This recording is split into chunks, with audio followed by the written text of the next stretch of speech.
Hey everybody, welcome to On the Chain Roundtable. We've got a very special guest here with us tonight. Before we go there, let's talk about my co-host, and that is Jeff. He's sitting right over here, and we have none other than Sam I Am from To the Lifeboats. What's up, Sam?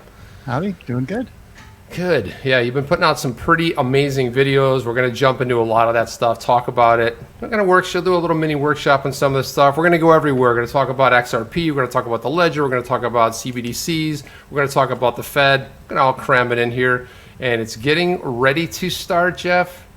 Right now. Right now.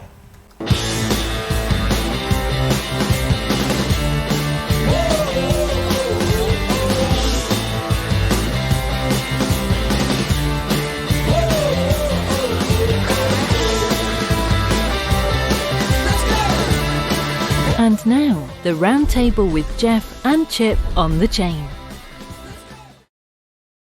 And we're back, and here we are. We're back. So, Sam, what is going on? What happened to 2020, and will we get out of this 2020 alive? You know, I listen to a lot of like weird out there stuff, and Bashar is this channeled entity that I listen to. And the way he describes it is, I think, my favorite of all. 2020 is kind of a metaphor for clear vision. So nice. We're having all of the lies and the propaganda and everything swept away, and we're going to come out of it, I think, with a clear vision of who we are, where we are, you know, what's been happening. I think it's a real sea change. Wow, I like that a lot. I like the sound of that, Jeff, right? The That's 2020. a little positivity there. I like that. 2020. better Sometimes than I you need heard to it. take a step back. You got to do that. I don't want it to be a ramp up to 2021, Chip. The way we heard it was it's a trailer for 2021, and I don't know if I like that so much. That sounds rough. No, it's not really. It's just the way it is. If that's the case, I'm turning off the movie. That's right. Just like delete it, right? Just go on to the next one. I already control it, deleted. Yeah, maybe it turns on. into like how Quibi was. That was like, let's have it only mobile only. Can I watch it on my computer? No. Can I watch it on my TV? No. $2 billion, right? But meanwhile, these other blockchain projects can't get funded out there. Wait, Quibi what? Yeah, Quibi exactly. I don't know, man. So, what's the first topic we want to dive into here, Sam? What are your thoughts? We want to hit first. I mean, you guys have a primarily XRP audience. You want to chat? No, we got to go there. No, we go. Circulate it around. Save that. I mean, we could take the Cbdc thing. That's kind of a hot Let's jump into issue that one. Yeah, that's right a good now. one. So I have not listened to the full interview. I made it halfway through and then got distracted on something else. I get so many things to go look at during the average day. But I heard that he was talking about issuing CbdCs on the XRP ledger, something that you can absolutely do. Do you guys have any more information on it than that, or? I have the interview. I have part of the interview here where he said, "Let me see." Who was the big he? Like Brad Garlinghouse. Brad Garlinghouse. Brad Garlinghouse, the man. It wasn't that long ago that Joel Katz was talking about issuing stable coins on the ledger. Yes. So, I wouldn't think it's too far fetched, especially with some of the direction that we're seeing things.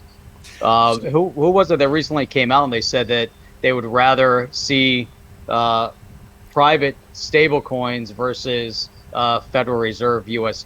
backed U.S. dollar, digital dollar. I mean, sorry, Federal.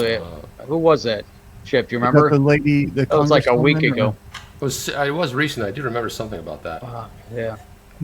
It seems like it's moving so fast. So Garlinghouse said that we do know that certain central banks are looking at XRP Ledger as an open source technology to issue stable coins, and it may happen. Frankly, it's open source technology, so necessarily we do not need to be involved in that. No, they don't. But as experts in the XRP Ledger, some of them are talking to us, and we're trying to be as helpful as we can. We think that we could be good for the overall dynamics of the XRP community. So it's a positive thing. I think that's the one thing that's missing from the is this interoperability.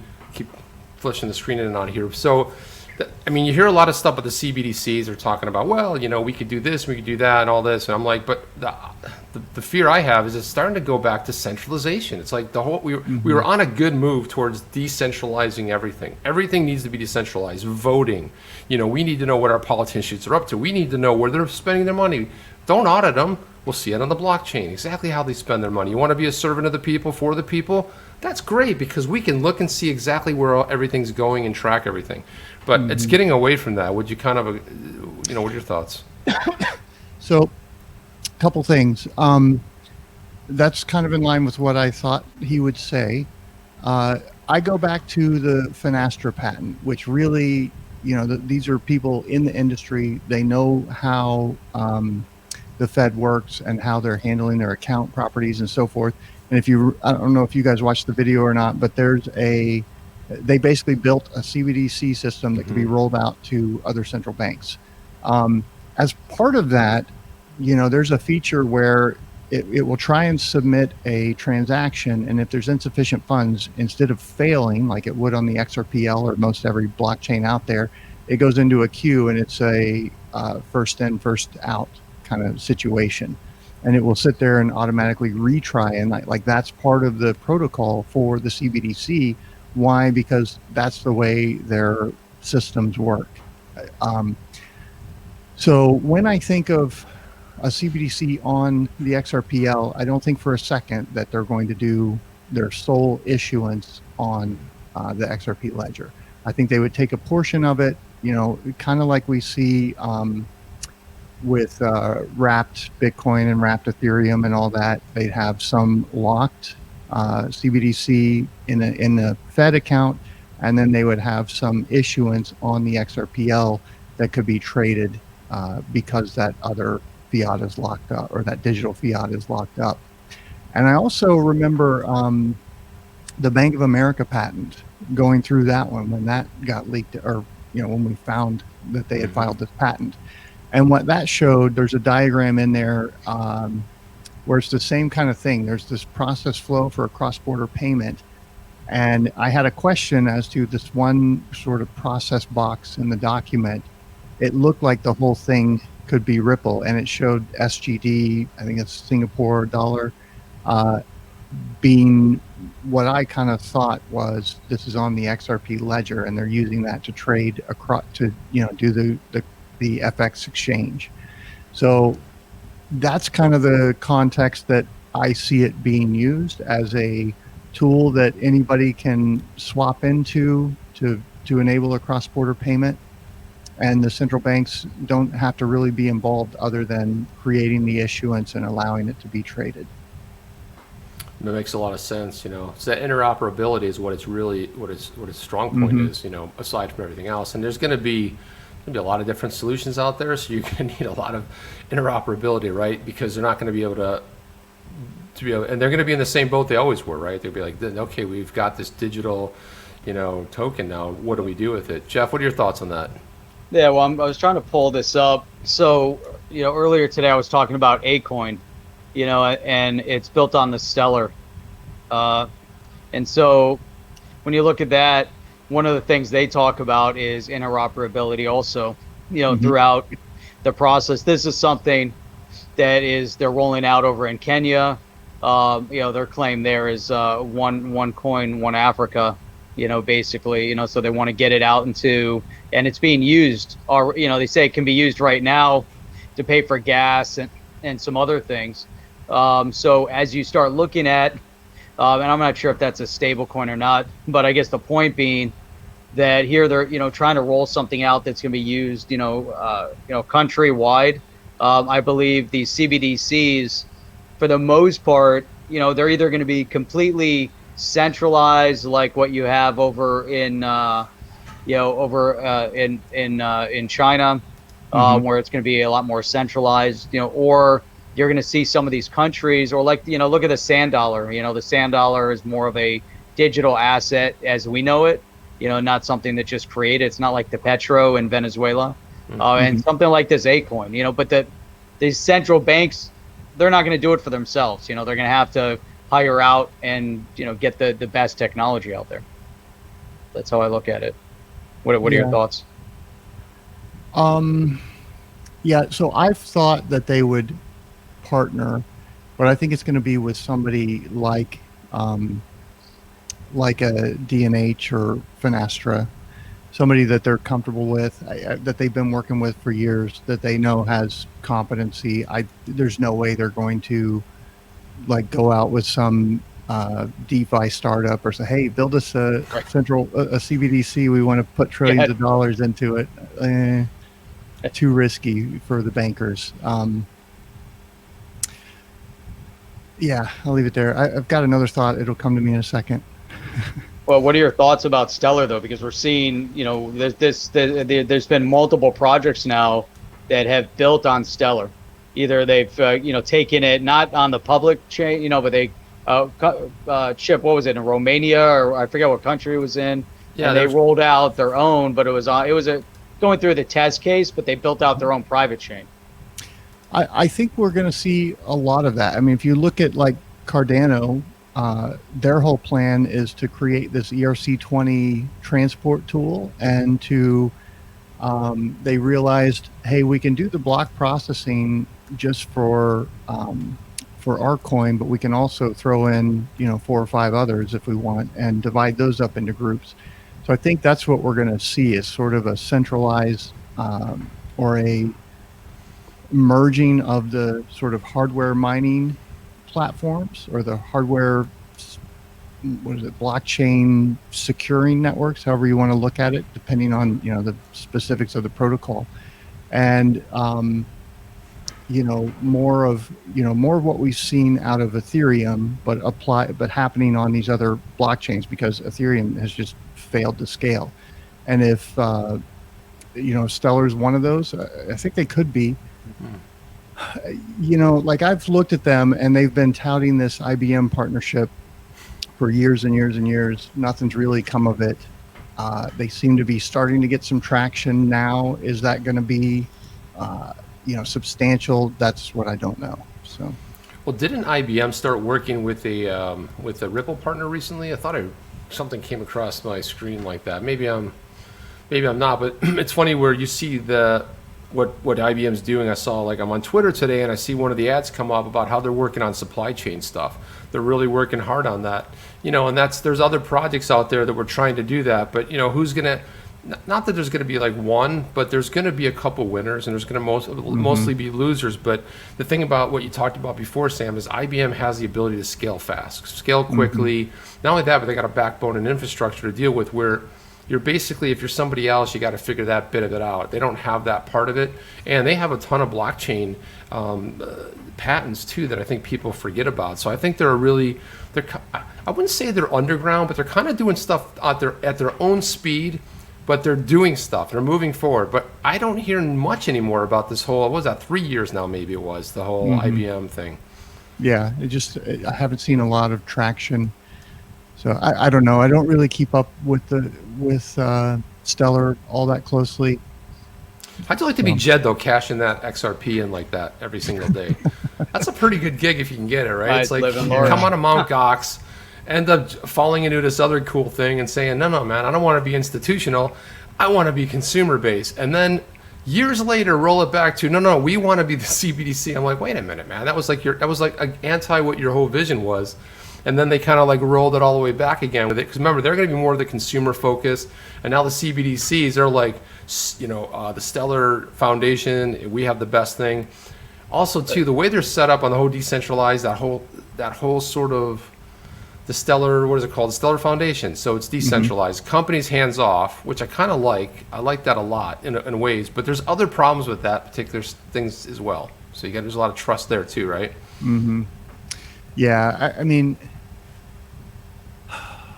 it's kind of the same reason I don't like Link. It's because of some of the deception in the early days and misrepresenting their partnerships, lack of transparency about insider trading, and or the appearance of sort of insider trading, pump and dump stuff going on.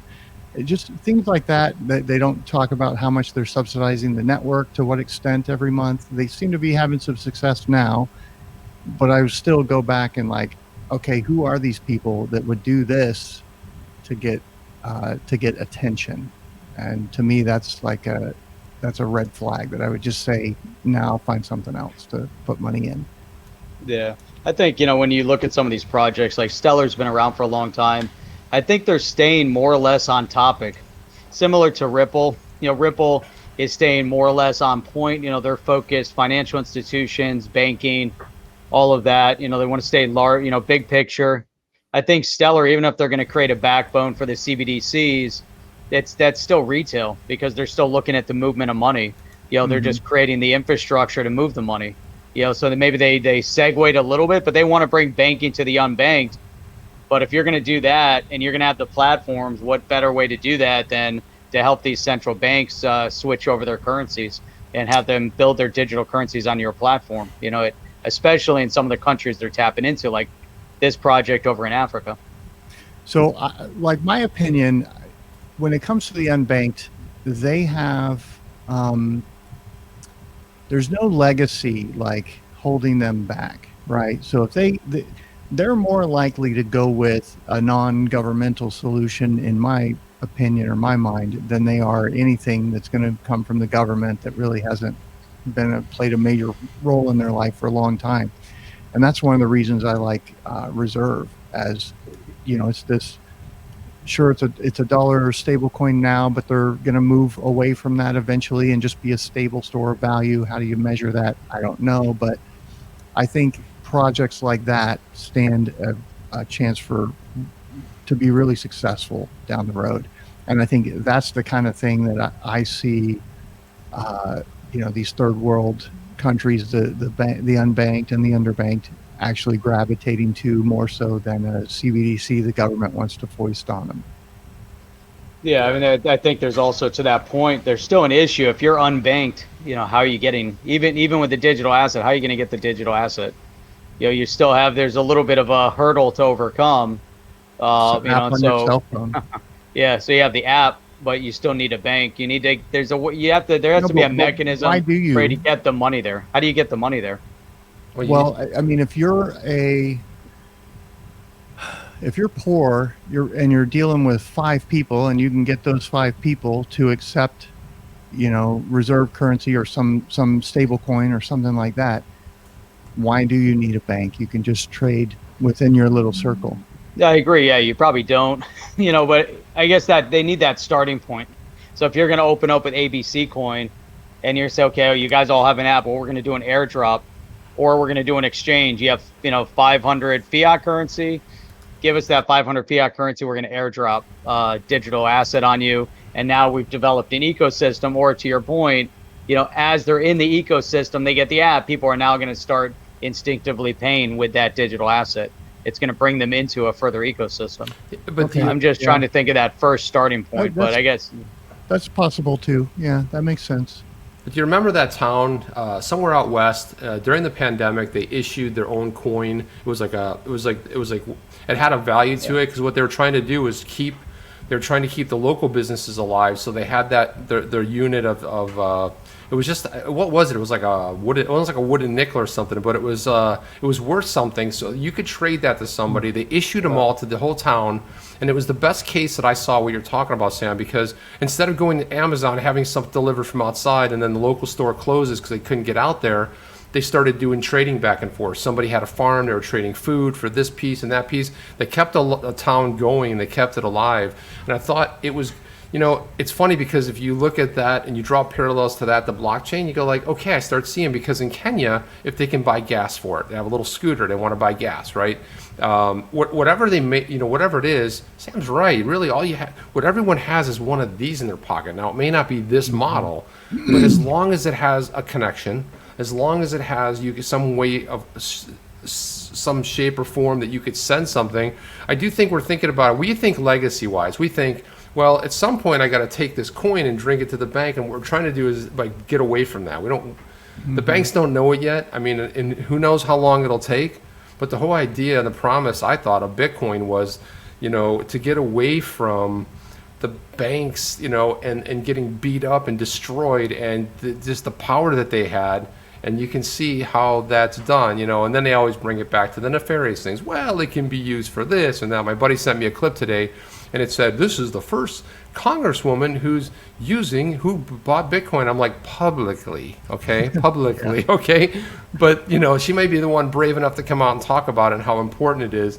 But was that Maxine Waters? It was not. She doesn't even, she's buying Bitcoin, I heard, so I don't know. Yeah, that one's valuable. I think the biggest problem is inflation. I mean, they're printing money. It's debasing the currency, and it's making it all worth less. So people have to stretch their dollar further, and that means going to Amazon where they have managed 5 or 10% lower margins. Of course, you used to not pay state tax, sales tax on that. Now they've roped that in. Mm-hmm. So it's a lot of times if I'm at Walmart, I'll compare stuff and the price is really the same. So there's like no advantage to shopping on Amazon anymore. I think we have a sound money problem, and crypto is eventually going to solve that. It's people are going to gravitate to where their value retains its value, and when they can move seamlessly between these, where do you think they're going to put their money? And fiat's going to die. I don't know when or how long it's going to take. Of course, they're going to try and save it by doing a gold-backed currency and sound money, and then they'll print more next year, and it'll be the same amount of gold backing it, and they'll do the same thing the year after, and forever, thereon. And people are going to, I think people are wising up to that, and they're going to catch on and say, yeah, no thanks. I think I'll keep it here on my phone. Yeah. And countries are doing that. You look at if you look at if you look at the extreme examples, because we're not really in that extreme moment yet. People aren't feeling the full devaluation of the US dollar, or in many countries. But if you look at some of these, an extreme scenario in Lebanon, why are people moving to digital asset? Well, there's a run on the banks. Nobody trusts the banks. Why are people in Venezuela going P2P trading of Bitcoin? They can't access the exchanges, so they're trading amongst themselves. Even with the changes in the valuation, even though today it's 16,000, tomorrow might be 13,000, they're completely okay with that. It's because better than the government money. Yeah, correct. It's crazy. And that makes a big difference, but we're not there yet, for the everyday, everyone putting it there. But I think even in that scenario, the writing's on the wall here, when you start seeing groups like MicroStrategy putting $450 million into Bitcoin, and we're not hearing about some of the other digital assets other companies might be putting money in, but that's a big move, and there's, what they're saying is, it's not going to go from, he bought it 10.5, it's not going to go to 5,000. He was expecting it to go up, right? His expectation is, hey, can I double my money? What did how you buy crazy that, is Jeff? that? Right? He bought around, when it was around 10.5, 11, he bought in September. So that's a end big of September, heist. it was 10.5, 10.7. So he just made a shit ton. It's awesome. I'll just say along the same lines of that. You look at what you said about inflation, right? You look at inflation. So you go back to decades ago when you could buy gold for $30. So you take three $10 bills, you go in your backyard, you dig a deep hole, and you put those $30 in there. Then you come up to 2020 and you undig those up. That's $30. That $30 doesn't buy what it bought back, decades ago. So Right. the inflation of that on top of, and then what's gold worth today? Well, gold is worth a crap ton more than $30, and that money can buy a lot more. And it's like, maybe even more than if you adjust for inflation. And I think that's where people are going to, I think the mainstream is going to start seeing this. And this might be actually a pretty good segue when we talk about some of the things that are happening in Congress. Jeff, if you want to roll into that, because I know I heard Jeff talking about this morning, and it kind of blew my mind. I don't know if you want to. Yeah, I mean, I think that this is a good point, to get into it, because, one of the things that we're seeing, and we're going to have to keep talking about this, because after the stream, I had multiple other conversations about it afterwards on this exact topic, as to the fact that most people that went out to vote didn't do their due diligence to research anything, right? So all we know is that they voted based on their ideology. They were told what to do. They voted that way. When it comes to local elections, that is very impactful on the outcome of your community, whether it's a state House seat or U.S. Congress, and when you get to the U.S. Congress level, we have a bunch of morons sitting in the U.S. Congress. Really, Jeff? That no, no, not really, but they were elected the last times around, and yet people are still keeping them there. And a perfect example is this Rashida Tlaib over in Michigan, and I understand the dynamics of where she lives as to why she got reelected. However, in that case, they're one topic voters, and the only topic that the people in her community are voting her in on is the fact that she's Muslim. They're not voting in because the Muslim community in Michigan, they're all business owners. They all, not all, but a large percentage of them are business owners. They're middle class, upper middle class. Some of them maybe not, but they're all very, very hardworking people overall. So she isn't representing their interests. And then when it comes to digital asset, Sam, get your feedback on this one. But they came out. So here's Brian Brooks speaking in front of everybody the other day, and he's talking about cryptocurrency amongst some other things.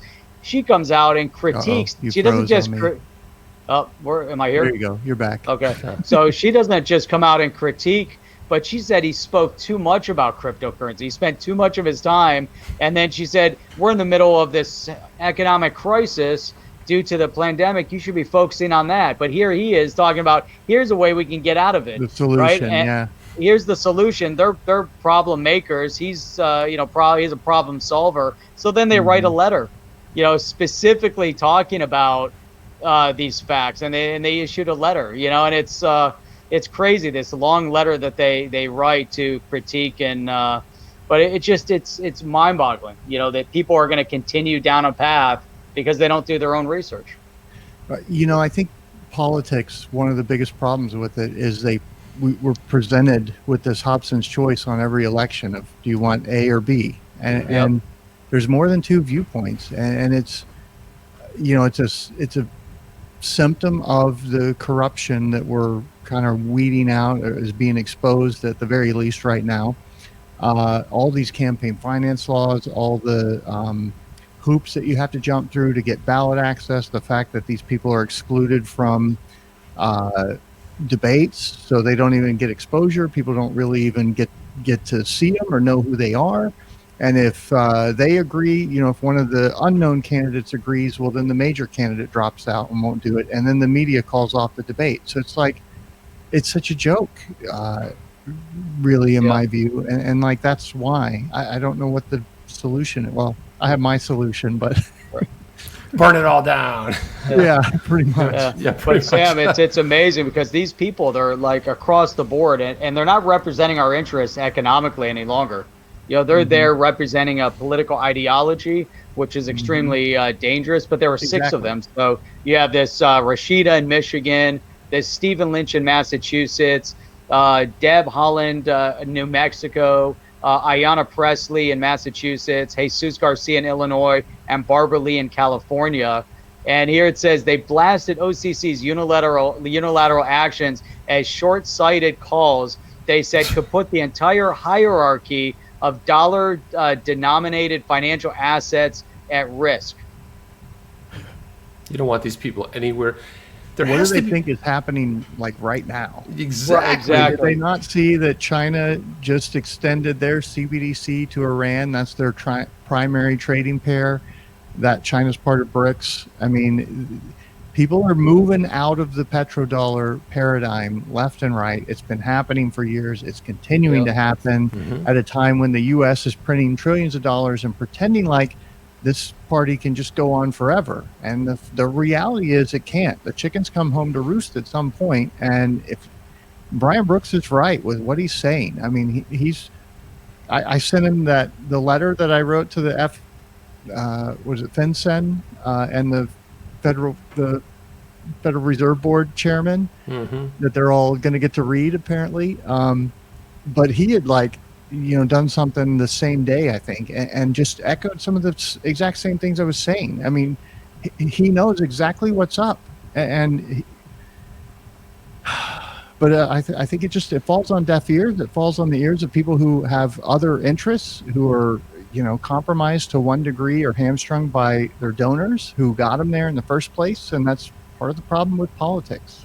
It is, and I think that was one of the only refreshing things. If you look at a guy that's an outsider, you look at a guy like Trump, okay? Trump doesn't have to go do this, okay? He doesn't have to. He's living a great life, man. He made a lot of money in being on TV and having fun and whatever. And he goes out there and he risks his family name. He loses money in office. He donates his entire salary. He gets throat punched 24/7. It's insane. It's like 3 a.m. Someone's throat punched, and still to this day, it hasn't stopped. But one of the things that they're trying to show here, the reason all this blew up was they're going to say, we will show that an outsider will never be able to integrate in our little circle, that there really isn't too much delineation between, because we sit there and publicly and we get outraged and then they go hang out and have beers together. We're not stupid people. We know how it works. And then you got this thing that's breaking down in Georgia right now. You have Kemp, who's the governor over there, who is the dirty bird, and who had his chief of staff. His chief of staff came in and sold all the machines, his ex-chief of staff, I should say. Then the guy that runs the attorney general, they're all Republicans, but then they had an agreement with the other party saying that you could change rules, but they bypassed their own legislation and their own constitution. So I'm like, this is getting so bizarre by the day. I mean, it's blowing up in everyone's faces, and it's exposing. One of the things I think that Trump did, I mean, you can forget about like what he said, but the thing he did was he exposed both sides. He exposed the liberals. He exposed the conservatives. He blew it up and showed how fake, false, and phony every single one of them are. Sorry, I don't want to go. He did that for the conservatives. I'm not. I think he has, because, well, first of all, I mean, I've been, well, a lot of people like to say that, call me, you're a Republican. I'm not. I'm an independent. I've been a registered independent. I can't vote in the primaries, but I think a lot of them are. He exposed. I mean, we thought, you call them rhinos, Republican in name only. Here's the secret: they're all rhinos. They're all bull crappers. There's a few, and the reason people are like, well, how come you're not a Republican? I go, because I hate most of them. I said, here's what I like about the Democrats: they stick together. They don't sit there and, well, now I can't say that because it's blowing up right now too in that party, right? So there's some AOCs getting into it with Manchin. She said defund the police. He goes, you can defend my butt, and now they're going back and forth in that. But I think that he did sort of expose it all, and he's about ready to blow it all up. Boom. When I was on Free Talk Live, that was one of the things that we would kind of harp on is. Somebody tells you they're a conservative. Well, what does that even mean? They're the pro-peace party. Well, Obama was out bombing people all around the world and engaged in all these wars. They're liberal. Did he legalize marijuana? No. What does it mean to be conservative and Republican? That you're small government? Well, no. The Republicans, under all the Republican candidates, grew the size of government. And Reagan's famously quoted as, reducing the budget and this and that. He spent through the roof on Star Wars and all these other programs, and it's just like, folks, they both grow the government. We have two wings of the same party, the big government party. They both go in there every year. They take more of your freedoms. They take more of your resources, either through taxes or through hidden taxes, such as inflation, where they just print money to pay for the things that they want to do. And it just keeps going and going and going until the system gets too big and too unwieldy to function anymore. And I think we're getting to that end game, and it's either going to crash or Trump's got this grand plan that he's rolling out from behind the scenes here in the next few weeks that's going to root out a lot of this corruption, and we're going to see some amazing things. I just tweeted on Twitter. I just sent out a tweet. Say that 3 times where, fast. I'm starting to come to the conclusion that the real target here of all of this Q stuff, if believe it or not, if it comes to pass, I think what the objective might be is taking down the CIA, and this is what Kennedy tried to do, and one of the things they shot him for. Well, you don't make speeches saying they're going to blow them into the one speech, splinter in a million pieces.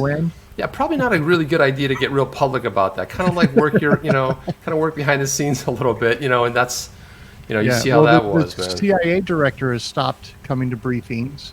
and so is the FBI. Like, they both know they're compromised. They're on the they're probably facing charges if this is legit. If this thing comes to pass. So it seems like they're extremely compromised. When you have the FBI involved, even with Obama and the previous administration, to start investigating a presidential candidate, without any cause, and then continuing once he becomes president.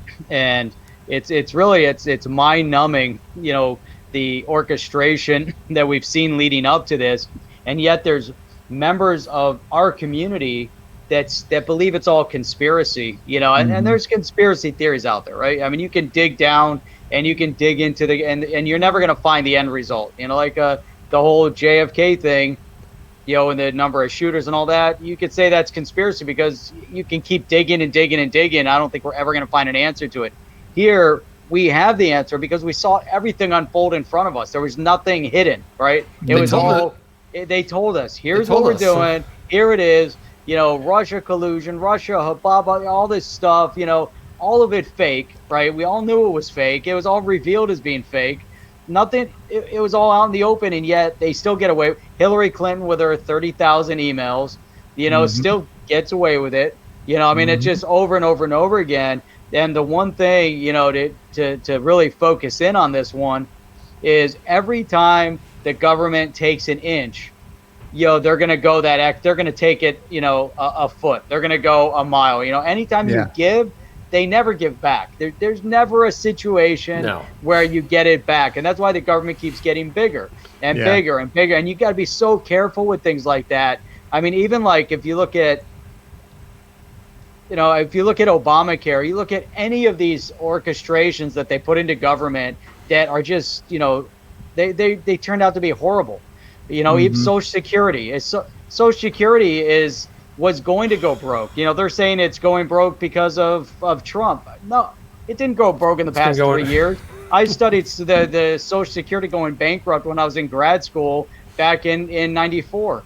So if it was going broke then, and they forecasted, they said it was going to go broke now 2020, 2030, that Social Security the expectation was that it was going to go bankrupt. Why? Because they put it all in a general fund. There's zero transparency, right? Why is it so important for blockchain tech and digital assets and crypto to finally come to the forefront? Is because of transparency. Yeah, and they're going to fight us on it. If I was Trump right now, I would pardon Julian Assange right now. I'd be like, he's been pardoned, and bring him back, get him out of jail, get him back over here, see if he wants to roll over, see who else wants to roll over. I think what they forgot about what's happening now, if you think some little guy who's being told to push this button and do that and doing as they told, they're not going down. They got a family, man. They're not going down for this. And so this is rolling all the way up. Everyone's starting to flip on everybody. They're all starting to run for the hills. And I think that what could potentially happen here, it could go catastrophic, man. It could just go and unroll everything. But you're right. Any three-letter agency, I think it's both. I think it's multiple three-letter agencies. They're all compromised. Every single one of them. Too big. And then the other thing, I watched this document last night about the secret, it's called Above Horizon or something like that. Anyway, it was the whole idea about all that missing money that was missing from 2001, that was in the Trade Center. The Pentagon. The Pentagon and all that stuff. All that money went to these secret programs, space programs, Antarctica, all these black op programs that they've been trying to, because I always say, well, some part of the budget's obscured, but not for the big money that they've been needing to be able to do these projects, secret space projects. And the CIA's running drugs. I mean, that's made in America, narcos, all of these. It lays it out so beautifully. You have, and the other one is, what is it? Powder or Pure. It's about the Ricky Ross story and the crack cocaine hitting the streets of California. CIA agents behind all of that. And so they're running the drugs. They're working with the cartels. They're giving the cartels what the DEA is which routes where they're looking to intercept shipments so that they can avoid them. And they're making billions of dollars from this and funneling that back into black budget. And then it's like they just deny the whole thing. Well, it's easy. It's deniability is it's so easy. ugly. Yeah. Yeah. It is. It's Yeah. terrible. Yeah. But hey, here's when you get into these, do as I say, not as I do, Mhm. type situations, and we're bordering on, we're moving in a direction of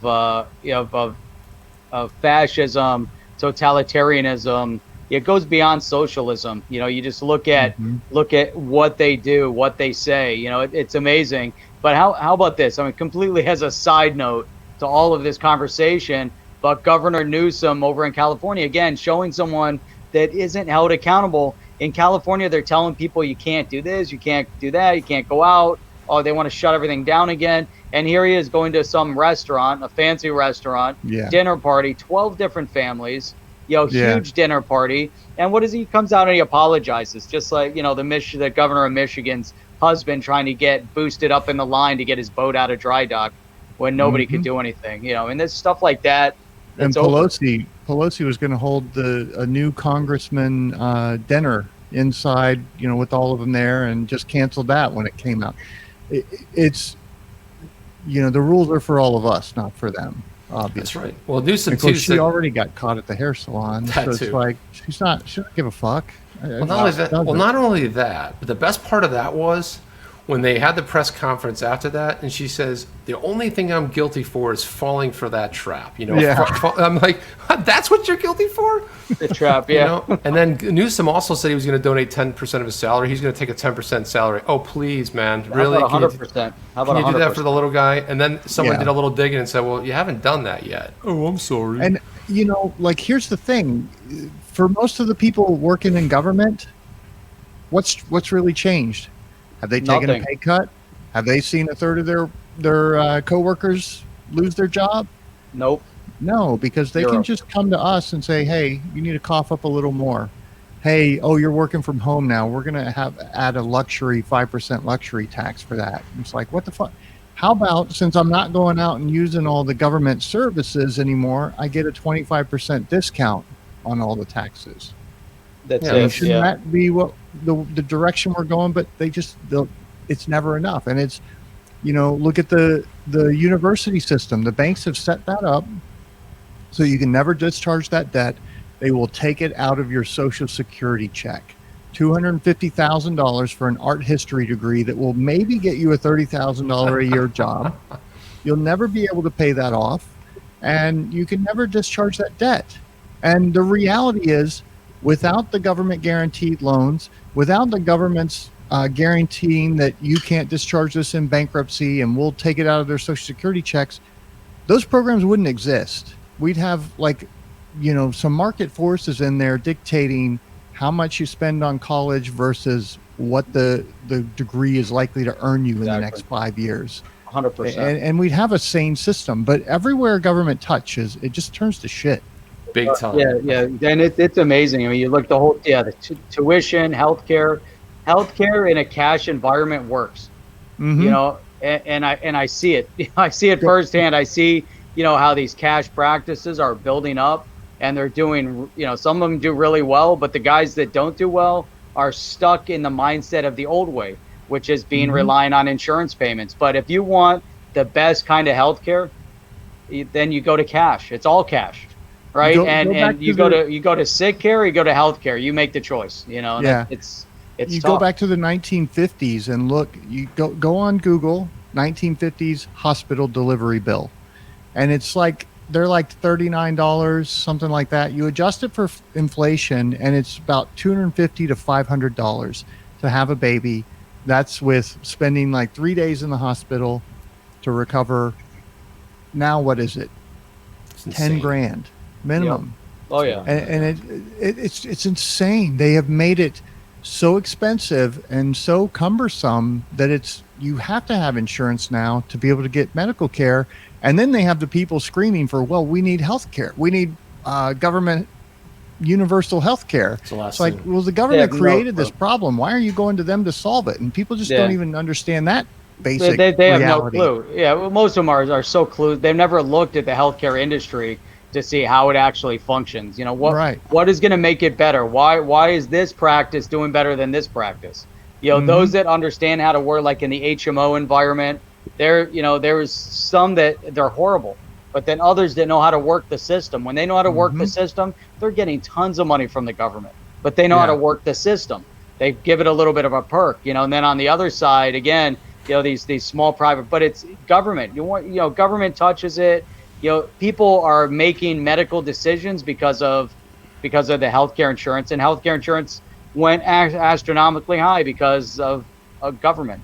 You know, like what you were saying about college tuition. Why is college tuition $40,000-$50,000? Well, because you can't discharge a college loan. If you could discharge a college loan, then the funding source would be like, I don't think I want to give you that much money, right? Yeah. I'm willing to give you $20,000. Then the university will be like, oh, you can only get 20. Well, guess what? The cost of tuition's 20, not 50. You have these professors who are making $550,000 a year. In Michigan, I read an article about that. They were some of the highest paid bureaucrats in the state, $550,000 a year for doing something that, like, you could go out and get an expert in the field actually doing the job that's being taught for probably $150,000. So, like, he's really that incredible of a teacher, and oftentimes they're not. Well, and it's horrible. Just the whole thing's turned into a scam. You have a former professor. You get this entitlement mentality within government, and it just grows and grows every year. They take a little more. Yeah, Elizabeth Warren, because they can. She's making $400,000. She taught a class a couple times a week, and I think what's really blowing up. Here's what's blowing everything up, right? The whole virtual thing, right? So now the people, it's like my next door neighbor across the street was really excited about going to college, and now he does it. And so my daughter's back at college, and she goes in because she's, it's a medical thing that she's working on, and then her husband is doing. He's up there in College Town. He's at Florida State University. You know what he's doing? He's logging online every day. He could be in Cancun on the beach every day. It's like, what do you? Yeah. So that kind of blew up this whole conference because you watch YouTube videos, and YouTube, this whole paradigm of YouTube's like, hey, I want to fix something in my car. Well, I watch a couple of them, and then I have to have a scale. I think this one looks good. This guy seems to know what he's talking about, but I'm going to go with this one over here. Sometimes it doesn't work, and he says you click this thing and you do that, and bop. This is some dude who's monetizing his video, who's got like 4,000 subscribers, and he's so excited to explain to me. He's a mechanic. He's been a master mechanic for 30 years. He's going to teach me how to do it. So I think we're starting to get into that realm of where we're starting to see that everything is going to start becoming sort of decentralized in a weird way. You don't need to go to university anymore. University's online. Yeah, well, I think that college degree, Sam, what do you think? I mean, is it important or not important at this point? I think it's still important in, depending on the career path you want to take. You want to go work for a big corporation like I did, you got to go get a 4-year degree at a minimum. At the same time, if you want to go do something in DeFi, that's definitely not the route you have to take. You got to show competency one way or another. Open source projects, create an opportunity for you to do that and make a name for yourself. The internet really, I did that tweet where I talked about the internet removed the friction from the exchange of information. Crypto is going to remove the friction from money, and you can't imagine what's about to happen. It still hasn't happened yet, but as we get more into a web monetized world, and I think I talked about this in the last live stream, with 2,000 viewers on a 2-hour video on Cinnamon, that's a couple grand. If I get 20,000, that's 10-20 grand. That you do 2 of those a week, I'm making well into the 6 figures. That's entirely possible. I mean, there are loads and loads of accounts on YouTube that do that, but it's a paradigm shift. It's not there yet, but it's coming, and it's going to radically transform the way our society functions in the same way that the internet has. And I don't even think we can really comprehend just how radically things are going to transform. I'm just thinking about that. That's pretty cool. Because I would think about that because how you watch cable. Cable's that old paradigm. It's like, I don't like this cable. I don't like this channel, and I don't like that channel. Well, that's fun because if you don't ever watch ESPN, they're getting $9 a year, say cable subscription.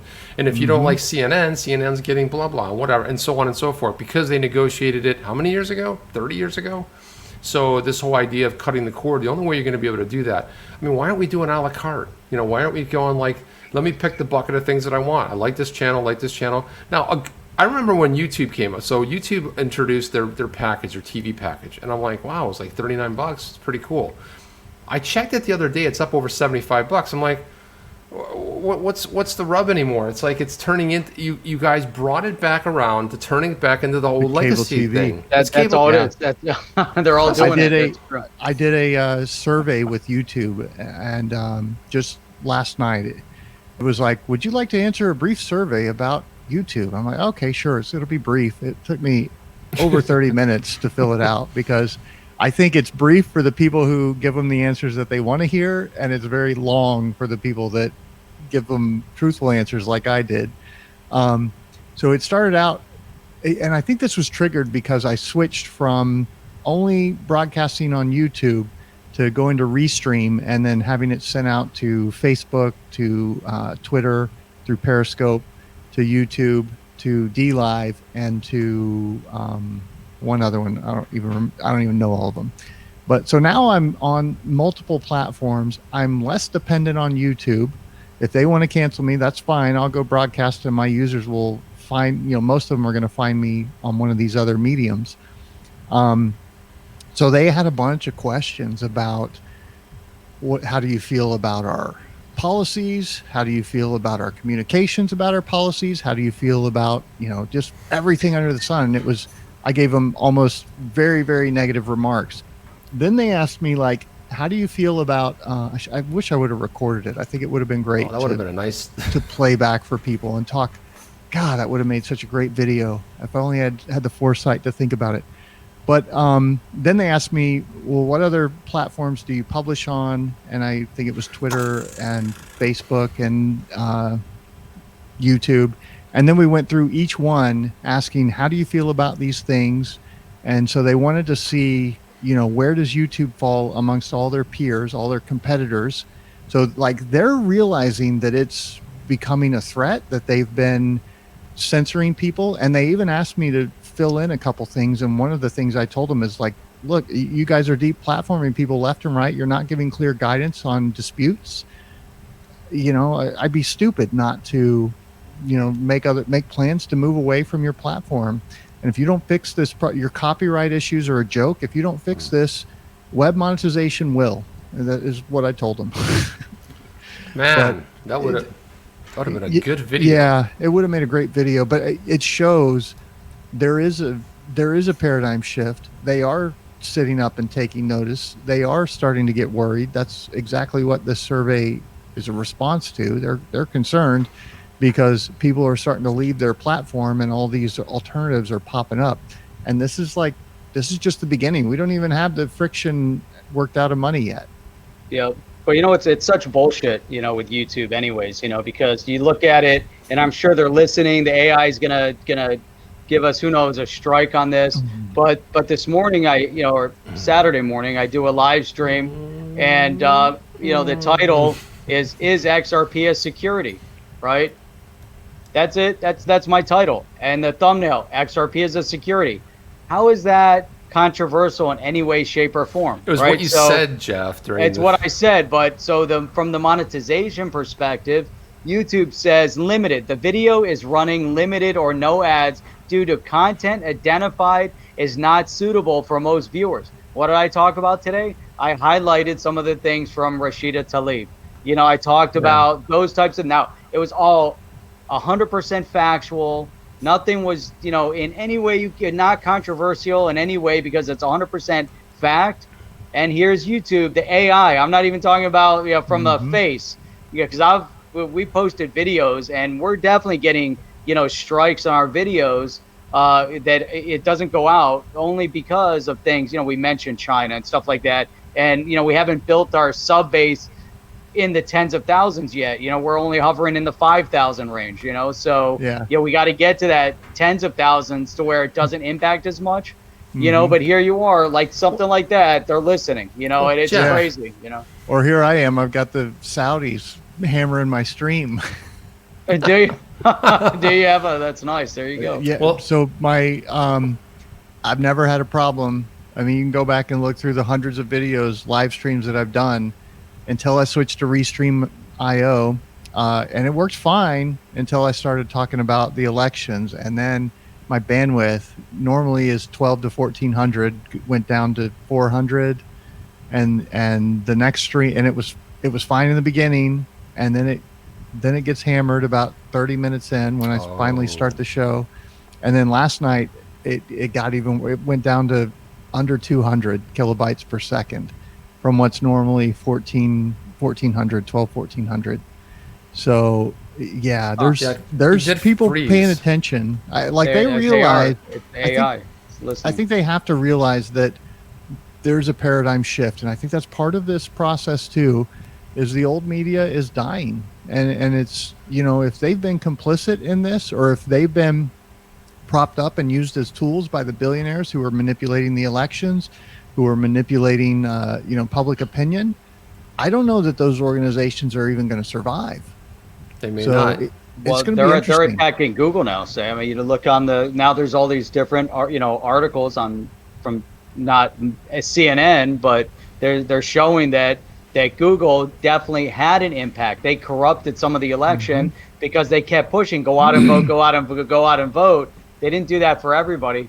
When you got on your phone, they did it to only a certain group of people, and it's been proven now, that's what they did. So can they influence the election? They can. Is big tech guilty of influencing and corrupting elections? They are. Facebook, Twitter, they got engaged. They went a little bit overboard with some of the things that they were doing and labeling.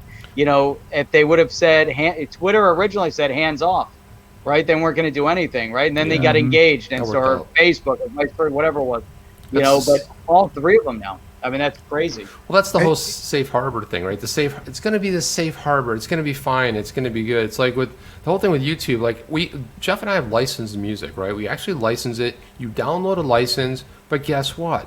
You can't upload it. You can't say, hey, anytime this shows up in one of my videos, I've copied and pasted the full licensing with the numbers and the certificate and everything. They don't care. You know how you do it? They knock your video down, and then you go and then you got to go through 16 little clicks to go find the place where then you got to put it in there, and then you wait 40 hours to see if they're going to bring your video back. Why don't you be proactive and let me do this versus? But I'm starting to see platforms like Rumble, which I think is a pretty decent platform. There's a whole bunch of them out there. Jeff and I covered a couple of them on the blockchain side, but I'm starting to see like legitimate stuff. Like I know Parler's blowing up because of so many people. But if Parler doesn't figure out how to create a user experience, that is the worst pile of heaping crap that I've ever seen. It's basically a browser, and I can tell you exactly how they did it. They put a browser, it doesn't even function right. It's like they built their own browser inside of an app. It's like, guys, you can't even copy Twitter and tweak a few things? Let's call it this, let's call it that. And then Gab had the best sort of interface. But then that dude started like hating on everybody, and everyone's like, "Dude, whoa!" He was and then when he went off on me in a tweet where he called XRP a banker's coin and it's a crap coin, it's shit, and I'm like, "Dude, how many people did you just piss off?" See, we're on your platform, and you're sitting there telling, because he's a BTC maxi.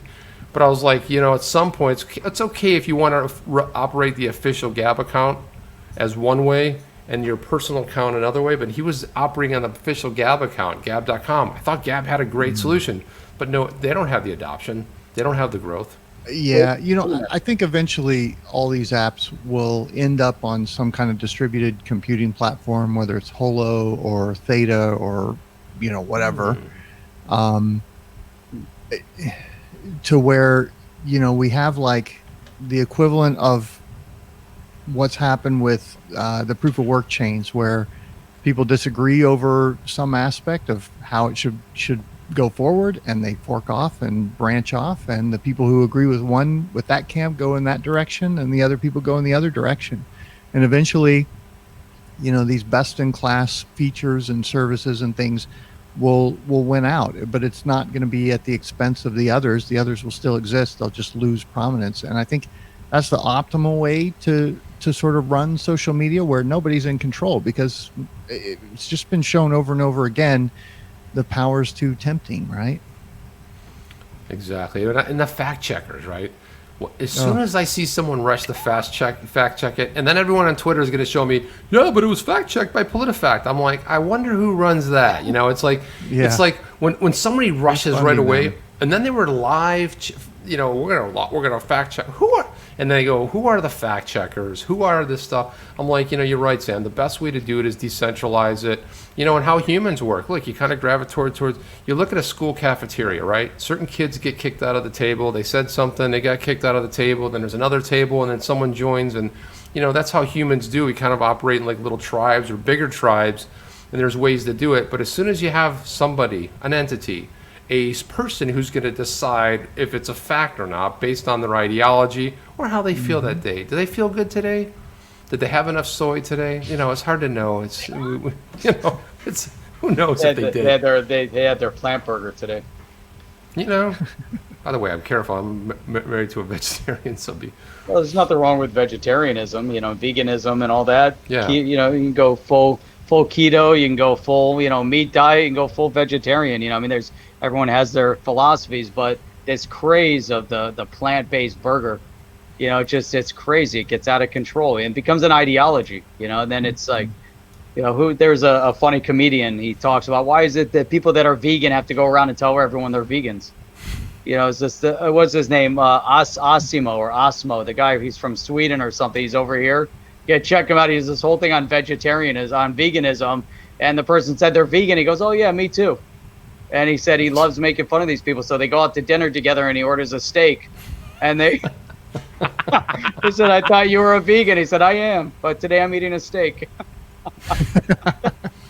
So I love funny. people that like to push a button like that. It's always a good thing. Well, I mean, be honest with you. We tried that. What's it called? The Incredible Burger, or something like that. I've had it a few times. So, like, the thing is, I don't eat red meat anymore. So my wife and I both tried it, and it tasted like bloody meat. And I'm like, dude, I actually like vegetarian burgers because they're vegetarian and they're made out of vegetable. But I was explaining that I think what they're trying to do is move the masses off the meat. So you want it to taste like meat. But I bit into it, and it tastes like a bloody piece of meat. And I was like, bizarre. Yeah. Get a good black bean burger. Then you're eating black bean burger. That's what I like you when you want. actually see vegetables in there. Like if you go to a nice little restaurant, there's little piece of broccoli and carrots in there. Yep. When it's that one fill that's like you don't know what's in there, I'm like, I don't know, man. Yeah, no, I got it just to try it, and then I had to get it a second time to try it. And he said it's really bizarre because it tastes like a barbecue burger, but then it doesn't have 100% the texture, so it's a little bit off. Yeah, and it's just bizarre. She makes these Pure. It's called Pure is the brand, and we get it at the local grocery store. And then she puts some Stubbs, barbecue sauce on there, and she bakes them. And man, those things are freaking amazing. Like they're really good. It's like the consistency, and you look at the ingredients, you can read them. It's not all this weird sort of chemical stuff in there. So there's a lot of good stuff you can try. But I think what people flipped out about in the that one burger was they go like, oh my God, there's so much coconut. I'm like, that's the fat. You need the fat to make it taste more like meat, But it's probably all Soylent Green, so you gotta. Soylent Green. Could be, man. I'm convinced of it. It could be. I don't know what's in half the stuff. People are so worried about it. They go like, hey, man, they go crazy. Like, I get so much spam in my email. And they go like, hey, so where are you going? Oh, I'm going to get a vaccine. You know what's in it? No. What, did you ask anybody? No, it's cool. They're like worried about the wrong stuff. And meanwhile, I get too much. They're cutting down trees, and I get so much garbage in my email, my mailbox every day, and I have to throw it out. Well, you have a recycling can? Yeah. So don't worry about it. And then they go like, went to the doctor, gave him some medication. Well, what was it? I don't know. Do you ever research it? Chip, did you know that most of the recycling here in Florida gets thrown out? Yep. It's because they can't process it. And then even if they do process it, it's too expensive. Can't do anything with it, so they throw it out. It's worse for the environment too. Yep. When they do paper, the chemicals they have to use to bleach the paper are actually more damaging to the environment than just letting the paper biodegrade. The glass, I was Plano, Texas had a thing where when they started collecting the bottles, they would grind up the glass and it becomes like play sand is how they described it. So I went to check it out and talk to the guy about it, see if I could use it in some of my fish tank aquariums. And he's, at the end, it turned out because of what might be in there, it's like, okay, that's not something I can use. And he's like, shoot, I just wish we could find something to do with it. And I'm like, you mean you spent money on a fleet of trucks, you hired all these people to go collect something that you have No idea. And you bought this machine to crush all this glass, and you don't know what you're going to do with it? Okay. Put it in roads. Put it in the landfill. That's government for you. That's You how we know, get big mountains in Florida. It's such nonsense. You don't see bums digging through trash cans to pull out paper and glass bottles. They go after aluminum because it's the one that's profitable to recycle. Yep. I I have mean, a guy. And then you have the plastics, the whole plastics industry with the recycling numbers and so forth. Most of that shit is not recyclable. Right. Like there's a documentary on it that breaks it down. They imply, well, you know, one day it might be recyclable, but that's not the case Not today. Right. So It's so we're damn just- confusing, man. we're- We have we're a putting garbage the- can that's huge for Yeah, recycling. we put the little recycling label on it to make you think that it's recyclable, but the reality is no, it's not. Thanks, Sam. I was feeling really good about myself because I fill up those suckers and they come by and they take them. You know what I mean? It's like they show up with the thing and then they dump them. You're like, yeah, I'm doing a good thing. Oh yeah. You Well, know, it's our, like you our feel like- garbage can is always empty. Our recycling is always packed full. I'm like, what's going on here? Because we put everything in there. I'm like, finally get to the realization. You get a pizza box, goes in recycling, but you really go in the garbage. Even though it's cardboard, it has all the oils and stuff, and they can't do anything with it. So they got to throw it in the garbage. Yeah. But so then really your garbage should be full. It should go back to, like you said, just like basic stuff. You know, newspaper, maybe. I don't know. And have a Well- compost bin in your backyard, you know, throw it in there. Right, composting. Well, I'm happy that, you know, they're starting to convert, you know, some of the takeouts we've had or takeaways, depending on what country you're from. I'm starting to see like compostable containers. And then, you know, you're going to pay a little premium for them because they cost more money.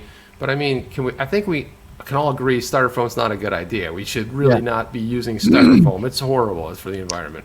Well, I mean, you know, Henry Ford made a Model T that was biodegradable. What? Yeah, it's made out of hemp. Was it really?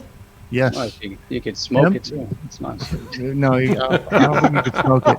But hemp can be made into plastics. It can be made into, you know, fibers. It can be made into really just about Yep. anything. And they can treat it in ways that will make it biodegrade after a, you know, regular amount of time. So that technology's here, but it's the drug war that killed that. And of course, if you go back to, well, why did that start? Well, then you get into William Randolph Hearst, who had all these interests in timber, and all of a sudden you've got all these farmers wanting to grow hemp, and then we get this marijuana thing. At the time, the AMA was studying all of these medical treatments using cannabis. Of course, they called it cannabis, and they had no idea that you know, the evil marijuana drug that was being pushed on the masses was the cannabis that they were doing medical studies on. They called Dr. Woodward in to testify before the Senate. You know, he had no idea. He's like, no, this is not good. We're studying on it. They summed him up in the record as agreeing, so they lied about his testimony, and that's what started the whole war on drugs. I mean, we're so manipulated and lied to for decades, from the beginning, and it's just like, it's sad. It's sad. I mean, if you want to talk the UFO thing, Roswell happened in what, 48? 47, I think. 47. By 53, this is what Cliff High, the Webbot guy, he goes out and grabs all this data from the internet and looks for changes in word patterns. Well, he turned his spiders, his crawlers, to all of the government documents in the Federal Register from that period, from the 1940s to the 1960s. And he noticed an abrupt change in the language in 1953 from reverse engineering type RFPs, requests for proposals, to how do we use this technology? So like, that's when they figured out the whole anti-gravity or some aspects of this alien technology that they had shot down. And you know, who knows what they have today? You know, we get these clues from Ben Rich, these deathbed confessions about, you know, we now have the technology to take ET home. If you can imagine it, we've probably already done it, which, you know, think about everything in Star Trek, That's all stuff we can imagine, folks. And here you have the guy who developed over Skunk Works, who develops the stealth bombers and these advanced programs, talking about, when he knows he's got cancer and he's going to be gone real soon, talking about all points in space and time are connected, and that's how you travel these long distances. Basically a level of understanding of physics that leaps anything the mainstream has today. So they're running around using this, technology that's decades, if not centuries, ahead of what we have today. Meanwhile, we're stuck with 1930s, petrol burning explosions inside of a metal box technology to make our cars go. And it's just like we could totally reverse the destruction that's being done to the planet with free energy being released out to the masses. But if they do that, and I can get in my little flying saucer, and 3 seconds later I'm in Japan, what relevance do passports have at that point? What relevance? The whole airline industry is done. Yeah. What about the airline industry? What if they want to pull me over and I go to Mars? Are they going to chase me all the way there? Will they be able to chase me all the way? I don't know. Well, but it's all about keeping the paradigm of power and control. And of course, you have the oil and gas companies and their history of anytime, somebody invents a car that runs on water, they go in, they buy the patent, and you never hear about it again. But do you remember George Bush? Do you remember George Bush was talking about hydrogen power, right? Yeah. And they laughed at him. And it was the people on the left, so all the people that you would think would embrace this whole idea, but they laughed at him. They said, that'll never happen. Well, Project Looking Glass. What's in his diary? You're talking about Senior? Yeah. George H? Yeah. I can imagine a couple of things. Was he near the Kennedy assassination and just asking for a friend? He was. There's supposedly a picture of him there, but he also said when he was president, in his diary that's in the Reagan Library, something like, you can look this up, I met with scientists and capabilities are such that we can put 400 people into orbit. Now, the space shuttle, the technology at the time that, we still, supposedly this is state of the art, people. It's not just a puppet show being put on for you to hide the real space program that's happening behind the scenes. That could take 4, 6 astronauts into space, not 400.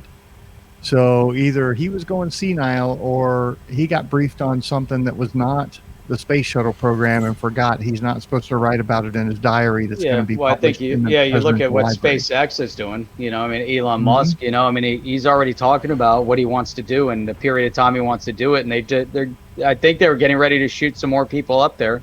They had 6 people getting prepped to go up in space. And look at the rocket they're shooting. Look at the space in there now. It's interesting to see how they're still sitting on top of a rocket. We're not really advancing. I know that. We had a plane, but I mean, you look at the Tesla stuff. It's like Tesla, they break in, they get in a safe, they take everything, and then they try to make a fool out of them. Oh, the free energy thing, it's just it's not for real. There's no such thing as free energy. But then I started hearing all this stuff about Project Looking Glass, right? So the way you can kind of peer into the future, see certain things, and that a lot of things, could have some relevance to what's happening right now with the so-called U.S. election, and other things too. And I've heard different accounts of how that might work. It's not like you're traveling. It's like you have the ability to kind of see one potential outcome or a sort of an outcome. That's what I've heard about it anyway. I don't know what the reality is about that. But the whole idea of this free energy, like they're like, at some point they got to release it, but cancer's a pretty good money maker, and and it's like we're gonna solve this problem. But that's why it's not over. Yeah. You go to Germany, you go to Mexico, you go to certain places, and they've got solutions. They don't speak, you don't hear about it, but why do you not have the same incidence of cancer in other countries as you do in the United States? I mean, you have it. And if you want that, care, a lot of people come here, but at the same time, you don't have the same instances over there of it. It's a lot of non-GMO.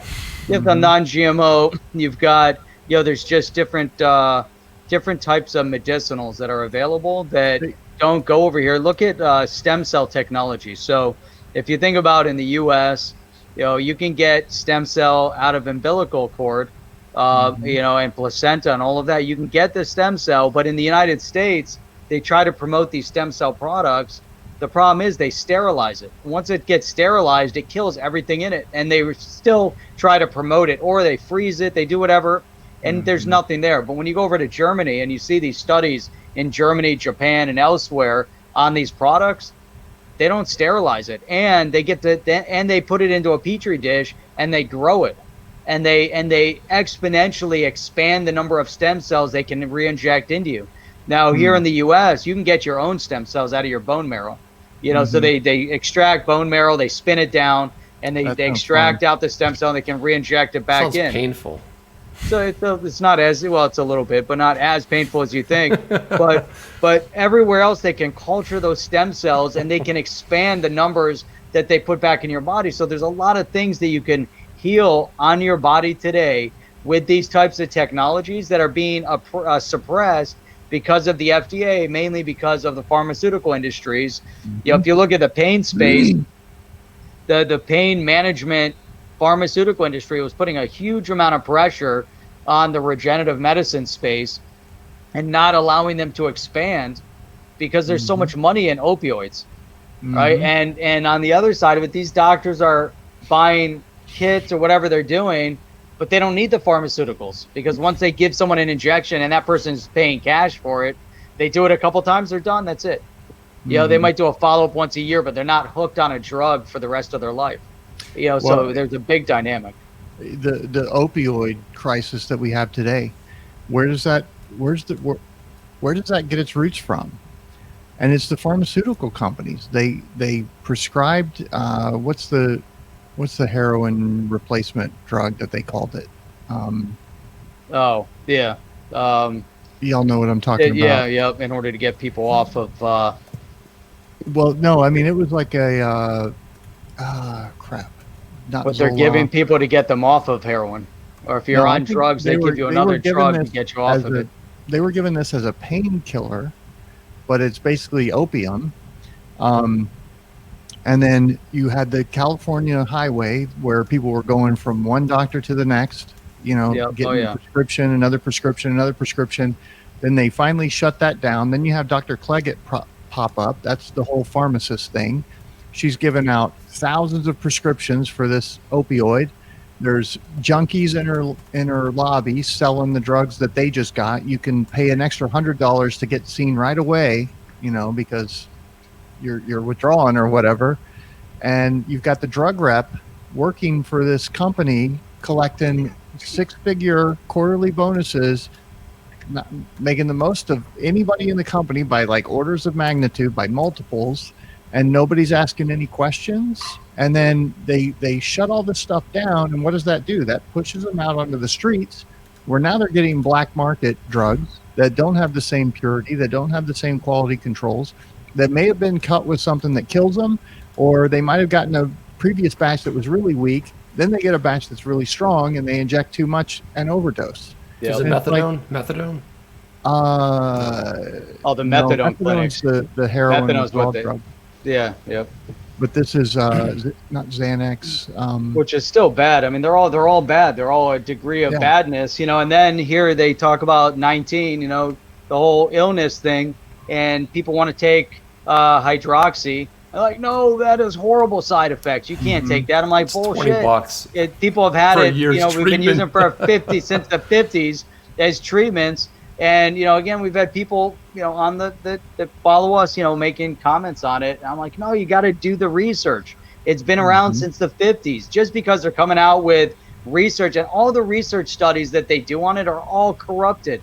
None of them are done in the confined environment that you need them to be in, or when they, some of these lab studies that they do with the illness. They're like, oh, it stays on a surface for X amount of time, and I'm like, it's in a lab, but it stays on surfaces anyways, right? The viruses stay on surfaces. It's a small, minute amount that stays on surfaces for extended period when you're touching things, running around. It's the same thing with the drugs. I mean, it's insane how they manipulate the outcome of these studies. All about money. The whole start of the COVID pandemic really opened my eyes to the CDC and the WHO and how they're working together and manipulating science and manipulating public opinion. That was really eye-opening, and it's something that I did not know before, those interviews came out. Man, it's horrible. Yeah, the whole system, it's just so broken. And it's because you can't give people this kind of power over others and expect that they're just never going to abuse it and they're going to be good stewards, because they're not. And if they are, the people who follow them won't be. That's it. And it's interesting, too, when you have, certain people in politics, when they come out and say, we're going to follow the science. Who's science? Yeah, whose science are we talking about? Because, they're following interesting science when it comes to different things, right? I mean, you can talk about, climate change, global warming, global cooling, when it comes to this, this situation. There's multiple ideas behind it, and nobody knows exactly 100% spot on what the causation is, yet there's one group of people that are 100% convinced that this is it and nothing else is, nothing else matters, and it's not science any longer. And this is a perfect, this one is a perfect example. January 14th, preliminary investigations conducted by the authorities have found no clear evidence of human-to-human transmission. Not happening. By them. Yep. How do you like that? And yet that gets buried. No one even talks about that anymore when it's science. Oh, science. And it's been politicized, but everything is politicized. It's politicized. Everything. And like we said, it's for money now. If we go back and segue back onto the topic, right? Which topic, Jeff? There's been a lot of topics. I mean, my God, I'm lost. Yeah, segue back to what? No, but blockchain, right? Can we talk about the Yeti, Jeff? That's the subject I like. I love the Yeti, Bigfoot, But no, I want to talk about those 12-foot. It's the Yeti coin. Those 12-foot men living in Afghanistan. But blockchain. But if you put all of this stuff on blockchain, right, and you build in the transparency, it then it changes the dynamics of the conversation. I think that's why certain groups on one side are really antagonistic against not just the digital asset but the blockchain. And it was Brian Brooks came out again, and said that you don't have blockchain without the digital asset. They go hand in hand. But putting all of these things together that we're talking about, full transparency and holding the governments accountable for their actions, even budget. I want to see the entire U.S. government budget in the blockchain, fully transparent, so we know where the money's being spent. And all of you're never going to see that. Say good luck on that. You're never going to see it. No, it's never going to happen. You'll see the collapse of the government before that happens. Before that, of course. But when you look at it, it's interesting because we look at transfer payments. In the U.S. government, 2/3 of our budget go out in transfer payments. That's welfare, Social Security, all those things. 2/3 of the budget, and yet they make it sound like it's a minuscule amount. But 2/3 of the national budget, so 1/3 is reserved for everything else. But it's all pulled together, and without transparency, you got nothing. I don't know. Well, that's the big innovation that's really coming here is people are now, for the first time in history, going to have the ability to opt out. Right? You don't like that? You think it sucks? Opt out. Put your wealth in crypto and leave it there and let the government figure it out for themselves. That's what's happening, and it's going to force change. Whether they want to sit there and say, what is this Bitcoin? Tell me again. The person in charge of regulating cryptos. I mean, they're ass clown imbeciles, really. Yeah, exactly. and it's just going to ass clowns imbeciles.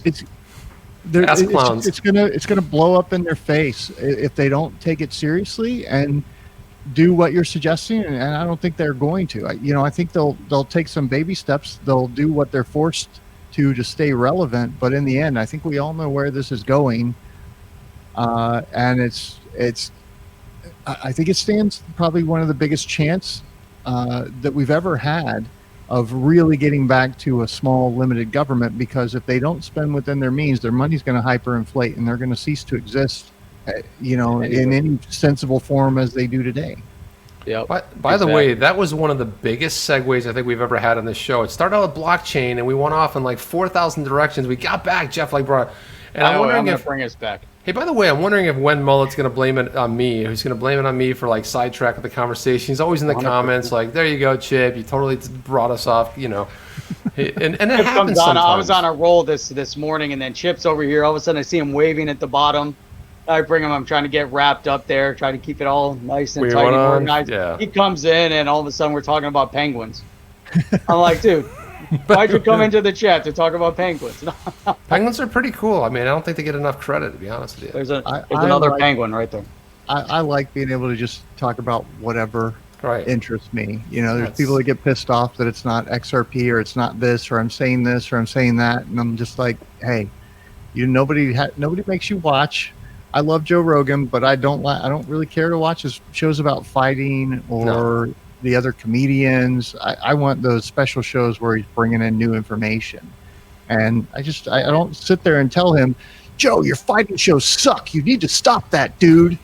I just don't watch. But yet like in in this crypto, space, no, right. everybody's got to tell me that, Sam. Sam, get back. Stick to the XRP stuff, bro.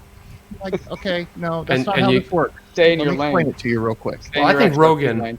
Rogan would have did an amazing job. Look, so he puts it out there and says, guys, forget about the debates. Come on the show. We'll spend 3 hours, right? And Trump goes, You I'm wanna all hear- in. You want to hear something cool about that, Chip? Please. So Cliff High, the WebBot guy, got a bunch of data years ago that saw, I think it was a president or somebody really important sitting down in this interview thing, and this is what's called a temporal marker. So he will gather a bunch of data. A bunch of data with interesting data sets and things that are going to happen, and they're sort of lined up with a temporal marker. So this temporal marker happens. It's some event that's noticeable, which was this interview that's coming, and then that brings in all of the things in this data set. So what's in the data set is the future tech, the new electronics, all of this advanced civilization stuff. And what triggers it, he had Dick Allgaier do a remote viewing session on it years ago. And what what Dick came up with was Joe Rogan and Trump basically sitting down and doing this interview. So the fact that made it into the public conversation, that Joe created the offer to host the debates and so forth, that triggered the temporal marker because the language was there. People were talking about it. But what's supposed to happen, or what they think is going to happen based on the remote viewing session done years ago, is that Trump's going to come in and sit down with him for a show after the election. And that's going to, start the real disclosure and unveiling of all of this secret society stuff that's going on behind the Whoa. scenes. That's pretty freaking So cool. yeah, man, it's gonna get really exciting, really exciting. And there's so much to it. I know these people are like stuck on the mainstream media propaganda about, well, Trump's lost every case and he's getting desperate. Did you see his last press Oh my conference? He God, looked they sad keep and throwing it defeated. out there. Yep. And it's just like, guys, do you not understand what hundreds of sworn affidavits, people willing to go to jail to tell what they saw? You think they're all lying to you? Do you really think? Well, also It's too, they had that big march today, right? And I just happened to turn on it's pretty amazing. you're on Twitter, but then I look on Twitter and they go like, and it was like all these politicians, and it was what's that guy? The one politician. He's like, nobody's there, and they were so the mainstream media was going down like side streets where there were people like walking by on their way there, and like, here it is, and I'm like, dude, I saw the helicopter shot, I saw multiple shots, I saw multiple crowd shots, and I'm like, are they all? I mean, is it somebody sitting there like on The Walking Dead? It's great. They have these big swarms of walkers, and they spend hours digitally placing them. So someone knew exactly how to. I mean, are they replicating them? I mean, come on, man. Yeah. This is getting to be We used silly. to- There's at least 100,000 people there. Mm-hmm.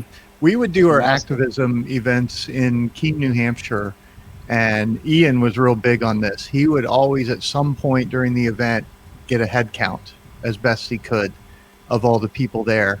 And then later, like the next day, once the newspaper stories published, I remember one of them, we had the local newspaper that really hated us, the Keene Sentinel, saying about a dozen activists showed up for this protest. A dozen. And then the out-of-state paper said over 100, and the count was like 112. So one of those was lying, And it's just, it's like they don't understand they're operating in this new paradigm where they can't get away with that shit anymore.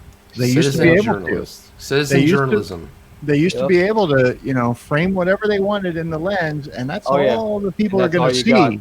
Yep. But now everybody's got a lens, and you can go and see, 100 different viewpoints of a big event like that. That's it. How about the collapse of Fox News? Interesting. So I mentioned this in the live stream yesterday about, I don't know that these, like CNN and some of these others, I think they're supported behind the scenes majorly by these billionaires who are using them as propaganda arms to manipulate public sentiment. And if those guys get swept up in, whatever this is coming, if it ends up being as big as I think it will be, I think we could see the demise of some of these household news networks, right? CNN, Fox, MSNBC. I don't know who's going to survive, but the new paradigm's coming, and it's getting stronger, and people are getting fed up with it. And I mean, look at where we were 2 years ago. Like, what options did you have to stream versus what options do you have to stream today? Good point. There's at least 10. At least 10. That didn't exist. And some of those are blockchain, some of them are not. But and this whole crackdown and what they're doing with the, Paul Revere saying the British are coming, and Twitter's like, taxes are good for this and this and this. Learn more. It's like, fuck off. People are seeing that, and it's driving them to these other platforms. Right. YouTube's still the 400-pound gorilla, but that survey that I took and all these things happening, they may not be there for much longer. They published for the first time ever this last year that they never published what they made, $15 billion. So it's a pretty sizable giant. And, when you have, one of the advantages they have over the little guy, someone new getting started, is that the fact that the bandwidth, because Google has all of these data centers, they control the backbone. That's the other thing that people don't talk to, is like the backbones. They're the backbone everywhere. It's like, I had the option. I went to a party up in New York at the Google. It's basically a whole city block, and those New York City blocks are big, right? It was just like outrageous Google party. These people spend money like drunken sailors. It was just phenomenal, man. And then there's a slide you could slide down in their office building, and it was just like high-end liquors and stuff. And I was like, oh yeah. And then they roll it all out at the end of the party. It's just an amazing thing. So they're willing to do certain things that they identify. But when you have these back meetings that are done, you look at something like a Project Veritas, where he already has people that were willing to come on camera. And you talked about this in your live stream, where they said, no, they had a shakedown. One FBI agent shook him down. Known hater on, two. There were two of them. It was 2-on-1. Yeah, he didn't have counsel there or anything. It was just all him.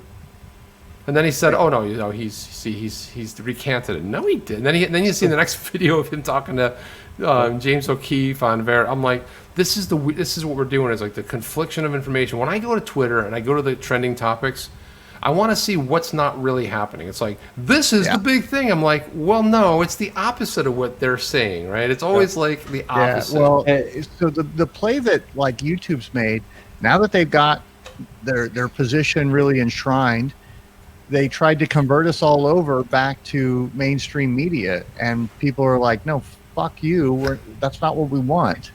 And and they're like, well, we're going to shove it down your throat anyway, and we're going to get rid of the ones that you do want. So what are you going to do? And like, you said, a shit burger here, a shit burger there. This one has pickles. Yeah, that was great. It is.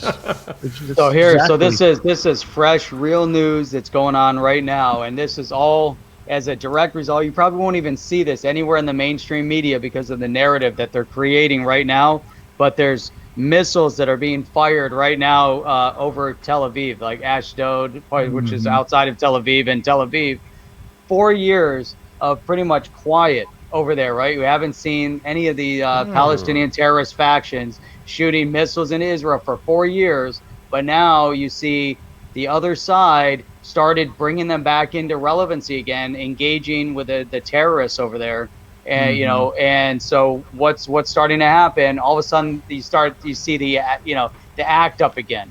So we've seen the whole global dynamic unfolding, with the current administration, which has really created a lot of calm and peace throughout the entire world. We started to see an economic renaissance over in the Middle East, and now all of a sudden, you have two individuals that start, that think that they win a presidential election, and they already started in potential breach of the Logan Act, already engaging with world leaders, and one of the world leaders happens to be, in support of terrorism. And what happens? Now all of a sudden there's missiles being fired. Hey, so you see we how get the hostilities? That'd be great. you see how things change. Well, you see how the dynamics change. But here's what's weird, Yeah. right? Here's what's weird. So you look at the previous administration, not even in office yet, gets the Peace Prize. Meanwhile, you got the first president in decades, right? 30, 40, 50, 60 years that has not had a war and is pulling troops out. And they're like, he's a Hitler, he's a dictator. And all. I'm like, wait a minute, dude. He's the first non-wartime president. He's He had bringing 40 troops years. home. Yeah, I'm like, he wants to get him out, and he's getting pushback. So I saw that. Did you guys see this story where they said, who knows if it's true, but they said that they were lying to him about pulling certain troops out of Afghanistan? No, Like they lied to him about the number of troops in Syria so that he wouldn't Syria, pull them gotcha. out. Yeah, which is just like, Right.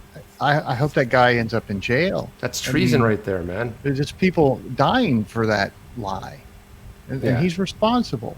Yeah, and it's like, as a commander in chief, I'm like, wait a minute. The problem with doing that role is it's the loneliest role. It's lonely there at the top, man. You don't know who you can trust. And they get people selling them out like that Jones Day giant law firm. They hire them. 2 days later, they're leaking all over to the New York Times. This, that, everything's screwed up, and who knows if they really did. But then they came out and said, because of the public scrutiny, we're going to have to resign this. Well, they're just getting their name hammered. You know What happened? The Antifa targeted them and actually surrounded a bunch of the lawyers and were throwing things at them. Yeah. Oh, I did not hear So that. then they decided to quit. Oh, that was it. They pulled right out. Oh, we're done. But that's But of that's course what the happens. mainstream media plays it as well. There's no case here, Yep. on and it's on, crazy. and the Oh, it's lawsuits are crazy. all failing. It's like, oh, just wait.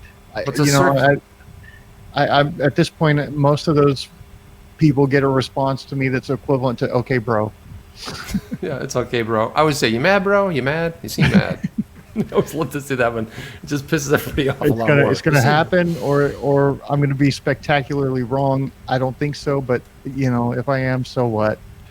I think there's some major things about to go down, and I think Trump's gonna be probably remembered as the greatest president in history, as much as I don't like him on a lot of things. Yeah, well, look, even the stuff that you do in business, it's like, you have the people that like you in business, the people that don't like you in business. You're always going to have that dichotomy. But anybody who is doing some of the majority of the things that I look at, like the whole pulling us out of these fake wars, which were just ways to siphon more money into certain people's pockets, like, Cheney, all these, it was all a big ruse, this whole thing. And we're going to pretend like we're going to go do something. And then meanwhile, who's dying? 19, 20, 21-year-old kids are dying. Think they're going over there fighting the real thing, and they're just getting their ass handed It's to them. sad. Yeah, It is sad. it's So really sad. But anyway, listen, it's like we're like an hour 38 into it, which I'm loving this stream, man. Yeah, It's this just- is a good fine. one. it's a good one, and I love talking about all kinds of crazy stuff. I'll change the subject any chance I get because I love digital assets and I love life. I love music. Here's one that we haven't talked. I don't know if we talked about this one before, but as a wrap up topic, Okay. Another Bitcoin. 20 minutes, Jeff? another 20 30 minutes ish. How much time you Bitcoin. got, Sam? Yeah. Oh, what? I'm good. Just go. All right, Bitcoin. Do you think that with all these things going on right now, and we kind of see where direction of things can go, Bitcoin created by the government or anti-government, anti-bank? It's possible. I really don't know. So it's possible it was created, by the NSA in one of their programs. It's possible it was created by some ex-NSA people. I mean, look at all the FBI agents that are doing that, former FBI agents that are like investigators now and digging into this election stuff. There are people who like can't do it while they're part of the agency, but then they retire and they got nothing better to do, and they get the sweet government pension of $6,000 a month, and they're basically getting paid to do whatever they want. So that's a possibility. It's also possible, that it was organic. I don't know.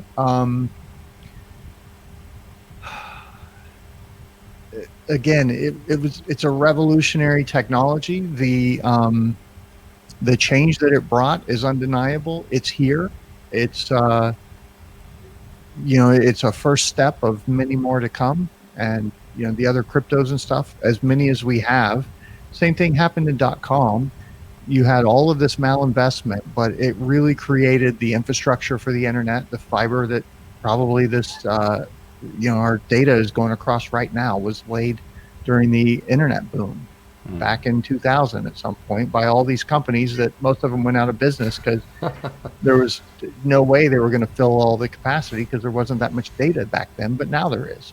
Well, same thing's happening with all of these DeFi projects and cryptos and various.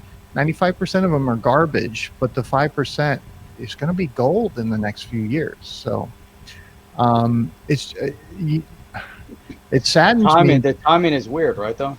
Don't you think? Very coincidental to see where we are today with what's happening right now today with this whole economic meltdown globally. And now they're pushing the CBDCs to the forefront right when the digital asset space is a little bit more mature to be able to handle things. And in 2017, you had a little FOMO in the media, kind of like a test to see how people accepted it. A couple years down the road, all of a sudden we're having economic meltdowns all over, and the saving grace, I don't know, it's a little bizarre. You and your conspiracies, Jeff. My conspiracy. The timing of it, right? The timing of it. I would think of it as pressure, right? So like 2008 happened, like, you could see that things were wrong before that. And that, we've had the Peter Schiffs and the Gerald Celentes out there for decades telling us this stuff's coming. Ron Paul, you want to go back 4 decades. Ron Paul, perfect example. He was telling us about the Federal Reserve on the Oprah Winfrey show 40 years ago. So like the warning signs are there. The pressures continued to build. And is it some master plan? Maybe. Is it just the fact that the pressure got enough that it finally brought somebody off the sidelines with a solution? That seems equally possible to me. So I don't know. I mean, I guess it's something they could pull the plug on. Maybe that's part of the plan. I don't know if that's what you're thinking, Jeff, but I don't. I mean, I guess my question is, does it really matter? Because regardless, the paradigm that it brought with it is here and it's evolving. So nice. Chip. Oh, man, there's a lot to think about there. You know what? I kind of think it doesn't. I don't necessarily know if it matters. I mean, I think everything. One of the things I think that I've come to the realization of, all this stuff's been planned, dude. It's not like, when you used to see, all of a sudden, you notice there hasn't been any like mass shootings. There hasn't been any weird. It's like we're in a brand new. I started looking at this when a brand giant new something's going to drop, big news. All of a sudden, there's something that sort of deviate and take your attention away from that one thing. And now we've had this simple focus on these other things. And it's like everything's planned. Everything's been scripted. Changed. It's planned, but something definitely changed there. You start getting into all this other stuff that we've known about since the 70s, like MK Ultra and they all say the same thing. They all have the same weird eyes. They all have the, it's all planned. It's all, right? Am I right, Jeff? They do have those weird eyes, right? They have those sort of like, kind of like, because I see all the mug shots, and they always talking about the voices. Meanwhile, they're doped up on. Now I know what you're talking about. Yeah, I was talking about that. I was talking about the actual people that I'm trying to be. Like Timothy McVeigh, when he got pulled over after the Oklahoma City bombing, he jumped out of the car supposedly and was screaming about, "Get this out of my head! There's a chip in my head." Yeah. So yeah, MK Ultra, man. It's like it's every single one of them. Every single one of them. It's a real deal that they can program people, and I don't know to what extent or anything, but yeah, you think there's one of my favorite radio hosts is this guy named Ernest Hancock, and he does a morning show, And one of his famous sayings is, if they can, they already are. And that's really the way to think about government. If they can do something, they already are. Right on. Seems to be the purveyors of all the bad, weird stuff out there. But I look at all that stuff and I think, when it comes down to digital assets, I think to have this new asset class, the first new one in hundreds of years, is really an amazing time to be alive. The fact that we were able to witness that I'm an older guy, so I would see like the whole internet thing. And I remember getting on the internet and saying, it was like 95, I started doing some web pages and started doing this stuff. And I met an old buddy, he's like, hey, isn't that just a fad? I'm like, dude, you're going to do everything on the internet. The internet's going to be thinking, he goes, nah, man, that ain't going to happen. That's just a fad. He goes, how long do you think it'll last? Like a year or two? I'm like, dude, it's not going anywhere. In like 96 and 97 and 98. And then I saw him like 5 years later. I'm like, hey, how's that fad working? And he goes, yeah, you were right. I mean, what do you think's going to happen, dude? It's like, yeah, just no. Time out, stop the whole internet. Everybody just relax. It's not going anywhere. But anyway, change is definitely here. It's an interesting time to be alive. So that's I just wanted to say one thing. Okay, go ahead. No. Oh, okay. 30, 40 years from now, the world's going to look, life for the average person, I think, is going to look entirely different than anything good or bad that resembles today. I think that's up to us. Yeah. I think that we have the potential to take it either way. And if you go listen to Bashar that I referenced in the beginning, what he talks about is you are this frequency vibration moving through these frames of reality, and every thought, every decision is a choice that you make. And if you want to go off into the world where all the corruption gets rooted out, you get to go that route. If you want to go to the route where Biden gets elected president, you get to go that route. So I don't know how all of this universe and consciousness and all this stuff works, but I think that might be, from listening to as much of it as I have, I think that's maybe how all this works. Yeah, the 100th monkey principle. There's something to that, the tipping point, So I just wanted to thank you for coming on, Sam. Always Absolutely. A pleasure talking, man. I really enjoyed this a lot because as much as I love digital assets, I love talking. I mean, there's so many topics. Maybe we'll just have a show just dedicated to conspiracies. We'll just root out we'll just pick a topic and do that. But no, really awesome having you on. Yeah, we tried that. That didn't work out so well for us, Jeff. But we had what do we call that? The deep dive. And the deep dive, every one of them got done and smashed and. And the very first show that by the way, the very first show you did with DNI, you guys called it back then. That was in February. You guys called it, what happened, how it got out of the lab, how it, Oh, okay. Like they called it, they planned it, and it was like him and Digital Nomad Investor were doing the show called The Deep Dive, and we had I don't know if you ever saw is this still out there? I'll have to send it to you. But anyway, we had the anonymous guy doing the intro, and it was really cool. It was fun, but it just, Again, that's a lot of fun. I'll tell you what, that would be a great one to resurrect on a different platform. That's not this platform. Not this platform. Yeah, no. not this one. Yeah. This is the crushing platform. Watch it. The punch you in the face. But if you talk about silly stuff, I don't know what even goes anymore. There's so many people that do so well on this channel, but I mean, I like to expose my audience to just a wide range of all of it, and if we end up with a whole bunch of crypto millionaires like we're likely to in the next months to years, they're going to need a whole new set of life skills if they're going to plan on keeping that wealth. So I think it's important to, just get them exposed to these different ideas and give them the opportunity to go and think more about these things rather than remaining in ignorance. So. Yeah, I agree with that. Yeah, that's a good point. It's a very good point. Jeff, what do you have to say? And then we'll have Sam say the final word, and we'll be on for another hour. Yeah, I'm realizing. Yeah, well, Chip didn't call it at the hour mark, so that's. I didn't, man. So we were on a roll here. This is good stuff. I want to thank you for coming on. This is awesome. Every time you're on, we really dig in and uncover a lot of great stuff. So really appreciate it. Good. I also want to say thank you to everybody else out there that always tunes in for the roundtable. every Sunday evening at 8 p.m. Eastern Standard Time. But you guys are awesome because it's you guys that actually make it worthwhile to keep coming back on every single Sunday for the roundtable. Yeah, and Sam will give you the final word. Man, I don't know what to say. I just appreciate being able to push these ideas out there, because the world exists as a reflection of what we think.